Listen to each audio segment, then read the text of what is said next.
የቅዱስ ክርስቶስ ሰምራ ዓመታዊ በዓል ለማክበር የሚጓዙ ተሳፋሪዎችን በባህር ዳር ጣና ሐይቅ ጭና የነበረች ጀልባ በደረሰባት የመስጠም አደጋ የበርካቶች ሕይወት አለፈ የሚሉ መረጃዎች ከስፍራው የወጡ ናቸው። ዝርዝር መረጃውን እናካፍላቸዋለን። ኢትዮጵያና ጅቡቲ ግዙፍ የነዳጅና የጋዝ የንግድ ኮሪደር ልማትን ለመገንባት የሚያደርጉትን ንግግር አፋጥነዋል።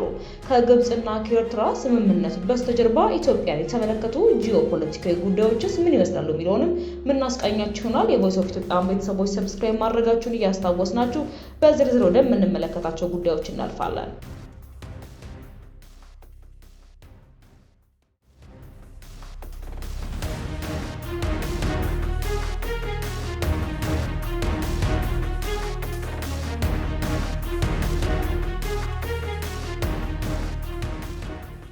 የቅዱስ ክርስቶስ ሰምራ ዓመታዊ በዓል ለማክበር የሚጓዙ ተሳፋሪዎችን በባህር ዳር ጣና ሐይቅ ጭና የነበረች ጀልባ በደረሰባት የመስጠም አደጋ የበርካቶች ሕይወት አልፏል የሚሉ መረጃዎች ከስፍራው የወጡ ናቸው።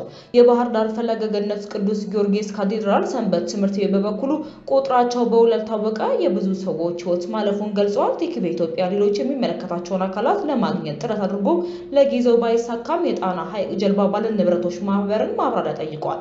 የጣና ሐይቅ ጀልባ ማህበርተኞች የሰጡት ምላሽ ጀልባ በማህበሩ የሚተዳደር እንዳልሆነ ገልጾ ጀልባው ግን ሰጥሟል ብሏል። የማህበሩ መሪ አቶ ቻላቸው ጌትነት በሐይቁ ጀልባዎች በሶስት ጎራ ተከፋፍለው እንደሚንቀሳቀሱ ገልጸው አንደኛው የኛ የሆኑት የቱሪስት አገልግሎት ሰጪ፣ ሁለተኛው የአሳ አስጋሪዎች፣ ሶስተኛው ዕቃ ጭነት ጀልባዎች ናቸው። በእነዚህም ወደ ባህላት ንግስ ጉዞ ብዙ ጀልባዎች ሄደው ነበር ብለዋል። ከሄዱት ውስጥ የሰመጠው ጀልባ በልዩ ስሙ የአሳ ጀልባ የሚባለው ሲሆን በጣም ያረጀና የደከመ ሰዎች ጭኖ ነበር ሲሉ ተናግረዋል።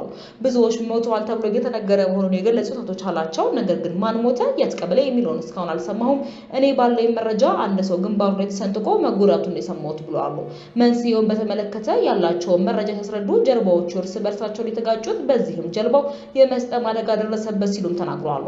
ሰዎች ያሳፈረው ጀልባ የሰጠመበት አካባቢ ከሐይቁ ዳርቻ መሆኑን አስረድተው እኔ ቱሪስት ጀልባዎችን የሚመራው በእኛ ጀልባዎች በኩል ችግር የለም፣ የሄዱ ሰዎች በሰላም ደርሰው መጥተዋል፣ በሰላም ተረክበናል ብለዋል። ነገር ግን የመንግስት እውቅና የሌላቸው የመጫን አቅማቸውና አገልግሎታቸው የማይታወቅ ጀልባዎች በአካባቢው ይንቀሳቀሳሉ። የሚጭኑትን የህዝብ ቁጥርም ልኬትም አያውቁትም። እኔ እነርሱን መከልከል አልችልም፣ የምቆጣጠረው የቱሪስት ጀልባውን ነው ማለትም ተናግረዋል። የጸጥታ ስጋት የሆኑ ቦታዎች አሉ። ከዚህ አካባቢ ጀልባዎች እንደፈለጉ ነው የሚንቀሳቀሱት። ለራስም አደጋ ስለሚያመጣ አትጫኑ ብሎ እንደ ግለሰብ መከልከል አይቻልም። ከተቻለ መንግስት አካባቢውን የመቆጣጠር ስራ ይስሩ፣ ስምሪትም አገልግሎቱን ራሱ ቢሰራ ጥሩ ነው ሲሉ መክረዋል። በሌላ መረጃችን ኢትዮጵያና ጅቡቲ ግዙፍ የነዳጅና የጋዝ የንግድ ኮሪደር ለመገንባት ያቀደው ውይይት አድርገዋል። የጅቡቲው ፕሬዝዳንት እስማኤል ኦማር ጊሌ ከኢትዮጵያ ኢንቨስትመንት ሆልዲንግስ ዋና ስራ አስፈጻሚ ዶክተር ብሩክ ታዬ ጋር በሁለቱ ሀገራት መካከል በሚዘረጉ ግዙፍ የነዳጅና የጋዝ መረቦች ላይ መምከራቸውን የቅርብ ምንጮች ለአዲስ ስታንዳርድ ገልጸዋል። ውይይቱ ትኩረት ያደረገው በሁለት ምዕራፎች በሚተገበር የኤነርጂ መሰረተ ልማት እቅድ ላይ ሲሆን ይህም በቅርቡ የዳንጎቴ ግሩፕ በኢትዮጵያ እያደረገ ያለውን እንቅስቃሴ መሰረት ያደረገ ነው። እቅዱ በኢትዮጵያና በጅቡቲ መካከል ያለውን ስልታዊ የኤነርጂ ሎጂስቲክስ እና የውጭ ንግድ አቅም ለማጠናከር ያለመ እንደሆነም ተመላክቷል። በቀረበው ማዕቀፍ መሰረት ፕሮጀክቱ በዋና ሁለት ምዕራፎች የሚከፈል ሲሆን በመጀመሪያው ምዕራፍ የተቀነባበሩ የነዳጅ ውጤቶችን ከጅቡቲ ወደ ኢትዮጵያ ውስጥ ለውስጥ የሎጂስቲክስ ማዕከል ወደ ሆነችው ዳወሌ የሚያጓጉዝ የቧንቧ መስመር ግንባታ ይከናወናል። በሁለተኛው ምዕራፍ ደግሞ በሶማሌ ክልል ከሚገኙ የምርት መስኮች የሚወጣውን የኢትዮጵያ የተፈጥሮ ጋዝና ድፍድፍ ነዳጅ በጅቡቲ በኩል ለዓለም አቀፍ ገበያ ለማቅረብ የሚያስችሉ የተለያዩ የቧንቧ መስመሮችን የመዘርጋት ስራ ይከናወናል። ፕሬዝዳንት እስማኤል ኦማር ጊሌ ለቀረበው የዱ ፕሮጀክት እቅድ አዎንታዊ ምላሽ ሰጡ ሲሆን ሁለቱ ሀገራት አዲስ ስልታዊ አጋርነት ለመመስረት የሚያስችሉ ጉዳዮች ላይ መስማማታቸውን ተናግረዋል። በተያያዘም ግንቦት 10 ቀን ጠቅላይ ሚኒስትር ዶክተር አብይና ናይጄሪያዊ ቢሊዮነር አሊኮ ዳንጎቴ በጎዴ የሚገኘውን የማዳበሪያ ፋብሪካ ፕሮጀክት መጎብኘታቸውን ተከትሎ የፕሮጀክቱ የኢንቨስትመንት መጠን ከመጀመሪያው $2.5 ቢሊዮን ወደ $4 ቢሊዮን ከፍ እንዲል ተደርጓል።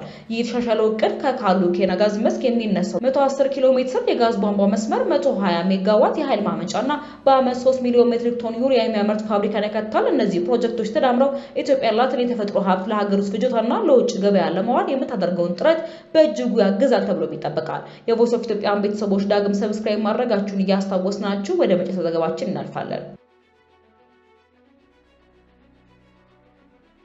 ከግብጽና ከኤርትራ ስምምነት በስተጀርባ ኢትዮጵያን የተመለከቱ ጂኦፖለቲካዊ ጉዳዮች።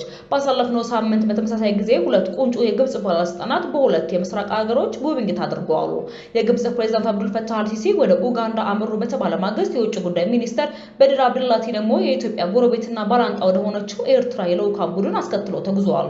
ፕሬዝዳንት አልሲሲ በኡጋንዳ ከፕሬዝዳንት ዩዌሪ ሙሴቬኒ ጋር በአባይ ተፋሰስ ጉዳይ ሲመክሩ ቆይተው የተመለሱት የውጭ ጉዳያቸው አብዱላቲ ደግሞ በአስመራ ከኤርትራ ባለስልጣናት ጋር ስለ ቀይ ባህር ጉዳይ መክረውና የባህር ትራንስፖርትን የተመለከተ ስምምነት ተፈራርመው መመለሳቸውም ተነግሯል። ይህ በተመሳሳይ ወቅት ሲከናወን የታየ የግብጽ ቁንጮ ባለስልጣናት ዲፕሎማሲያዊ እንቅስቃሴ ደግሞ በካይሮና ከተገኘችባቸው ሀገሮች ባለፈ በቀጥታም ሆነ በተዘዋዋሪ ከኢትዮጵያ ጥቅሞች ጋር የተጋደመ ለውጥ እንዳለው በሰፊው እየተነገረ ይገኛል። ግብጽ ታላቁ ህዳሴ ግድብ ተጠናቆ የአባይ አጀንዳ በዋዛ እንዳልተወችው የአልሲሲ የኡጋንዳ ጉዞ የሚጠቁም ሲሆን፣ በሌላ በኩል ኢትዮጵያ ዋና የብሔራዊ ጥቅም አጀንዳ እየሆነ የመጣው የባህር በር ማግኘት ጥያቄ ለማደናቀፍ ግብጽ ትኩረት ሰጥታ እየሰራች መሆኑን የውጭ ጉዳዩ አስመራ ጉዞም ጠቋሚ ነው የተባለ ይገኛል። አልሲሲ ግብጽ የአባይ ውሃ አጠቃቀም፣ የአካባቢ መራቆትና የአየር ንብረት ለውጥ በአፍሪካና በመካከለኛው ምስራቅ ያለው የሰላም እጦት ችግር እንደሚያሳስባል ለኡጋንዳቻቸው ሙሴቬኒ ተናግረዋልም ተብሏል። ሁለቱ መሪዎች በሊቢያ፣ በፍልስጤም፣ በሱዳን፣ በደቡብ ሱዳን፣ በሶማሊያ፣ በምስራቃዊ ዲሞክራቲክ ኮንጎ ያሉ የጸጥታ ችግሮች በሰላማዊ መንገዶች እንዲፈቱ የሚጠይቅ የጋራ መልእክትም አስተላልፈዋል መባሉም ተሰምቷል። ፕሬዝዳንት አልሲሲ ግብጽ በየዓመቱ እየገጠማ ስላለው የውሃ እጥረት፣ የአባይ ውሃን አጠቃቀም በሚመለከት ለመነጋገር ያላት ዝግጁነት እንዲሁም ስለ ውሃ ደህንነትና ዋስትና አጀንዳ ብዙ ጉዳይ አንስተው መመለሳቸውን የግብጽ መገናኛ ብዙሃንም ከትበዋል። አልሲሲ ጤናቸው ለአደጋ አጋልጠው ስለ አየር ንብረትና አካባቢ መራቆት ለመነጋገር የኢቦላ ወረርሽኝ በአሳሳቢ ደረጃ እየተዛመተ መሆኑ የሚነገርበት ኡጋንዳ በዚህ ወቅት ለመሄድ እንደፈለጉ ግን በስተጀርባ ሊኖር የሚችለውን ትክክለኛ ምክንያት ብዙዎች ያተኮሩበትም አልፈዋል። ያም ሆኖ የፕሬዝዳንት አልሲሲ የኡጋንዳ ቆይታ ዋና የትኩረት ነጥብ ከዚህ የተለየ ዜና ባይወጣውም የውጭ ጉዳይ ሚኒስተሩ አብዱላቲ በአስመራ ያደረጉ ቆይታ ግን ብዙ እየተባለለት ነው የሚገኘው።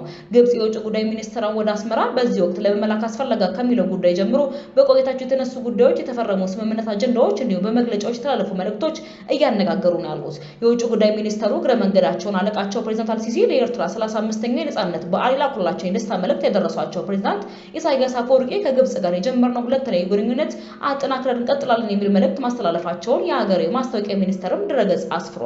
የግብጽ ባለስልጣናት በአስመራ ተገኝተው የቀይ ባህር ተጋሪ ሀገሮችን ጥቅም የሚነካ ኃይልን እንቃወማለን የሚል መግለጫ ባስተጋገቡበት ማግስት የሳውዲ አረቢያ ምክትል የውጭ ጉዳይ ሚኒስተር ዋሊድ አከርጂግር አዲስ አበባ ተገኝተው በሁለትዮሽ ጉዳዮች ከኢትዮጵያ ባለስልጣናት ጋር ሲነጋገሩ መታየታቸው የዲፕሎማሲ ባለሙያው እንደተናገሩት ስም ኢትዮጵያ ከሁሉም ወገን ጋር ግንኙነት አጠናክሮ የመቀጠል አካሄዷ ፍሬ እያፈራ ነው ያስባለ ነበረ።